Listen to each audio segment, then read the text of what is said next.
जय जगन्नाथ जय माँ अम्बिका जय माँ माणिकेश्वरी बहुत ही खुशी लगी प्राय 1 ईयर पर आमर गोटे यूनिक कहानी जार ना हूँ मोहनगिरी यूके क्रिएशन तरफ गोटे बहुत सुंदर कहानी आम समस्ते परिवार टीम आप भेटी नहीं आसी जार डायरेक्टर अच्छा रियाज खान सर जी की बहुत सुंदर भाव में कहानी को सजाई म्यूजिक बैद्यनाथ सर आम डायरेक्टर अच्छा साथ आई एम आर्ली आज ए तितली कैरेक्टर आपण मैंने देखापी पाइबे मोहनगिरी एज ए लीड एक्ट्रेस हिसाब से तो माने गोटे मुझे जिते दिन फिल्म कर गोटे यूनिक कहानी टी आमर पूरा फिल्म भी मणिपाटना सुटिंग से प्रकृति भितर से पहाड़ से झरणा से पूरा लेक सबुथिरे माने पूरा भरपूर नेचर रे भरपूर अच्छी आमर ये फिल्म टी एंड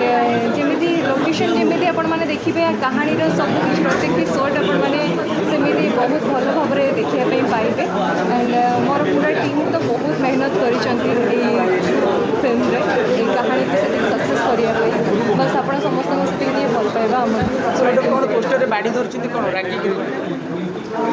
सेटा हीरो धरछ हीरो धरछ निहाती भाव में दर्शक कौन पाई ना कहानी से पुरातन कहानी माने पूर्व जन्मर किसी रिलेट करके आम कहानी नहीं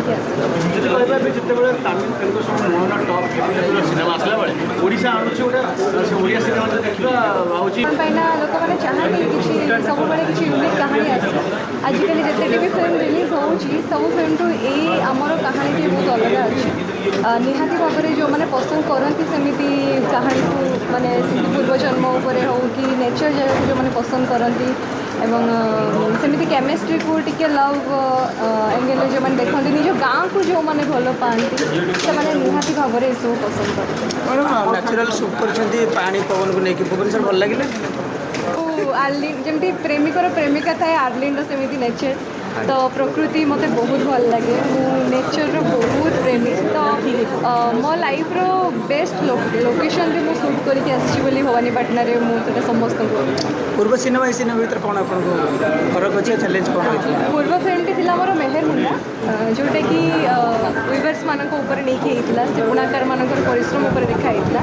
सेटा गोटे अलग जनर फिल्म थिला बायोपिक टाइप रो बट ए फिल्म टी आम पुरातन कहानी उपर देखापी पाइबा माने पुरातन पूर्व जन्मर कहानी